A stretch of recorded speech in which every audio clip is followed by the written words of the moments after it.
Hi friends, குழந்தைங்களுக்கு சாதம் சூடாக ஊட்டி விட்டால் தான் அவங்க கொஞ்சம் அதிகமாக சாப்பிடுவாங்க. எப்போவுமே வீட்டில் நாம் எல்லாம் சூடாக தான் கொடுப்போம். ஆனால் சாதம் அப்பப்போ கொஞ்சம் ஃப்ரெஷ்ஷாக அவங்க வளர்கிற வரை இந்த மாதிரி சூடாக ஆக்கி கொடுக்கறது தான் ரொம்ப நல்லது. அவங்க கொஞ்சம் அதிகமாகவும் விரும்பி சாப்பிடுவாங்க. நீங்கள் ஒரு சின்ன பாத்திரத்தில் கொஞ்சம் அரிசி வச்சு கூட இப்படி சமைச்சு இந்த மாதிரி பபிள்ஸ் வர்றப்ப அந்த தண்ணியோடவே நீங்கள் மூடி வச்சிட்டிங்கன்னா கொஞ்சம் நேரத்தில் அது நல்லா குழஞ்சி இருக்கும்.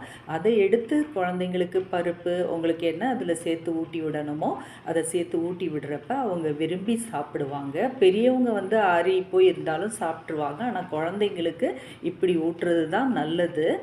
இந்த மாதிரி ஊட்டி விடுறப்ப அவங்க நல்லா விரும்பி சாப்பிட்டு ஆரோக்கியமாக வளருவாங்க. அவங்க வளர்கிற வரை நாம் ஃபுட்டில் அதிக அக்கறை எடுத்துக்கிறது நல்லது.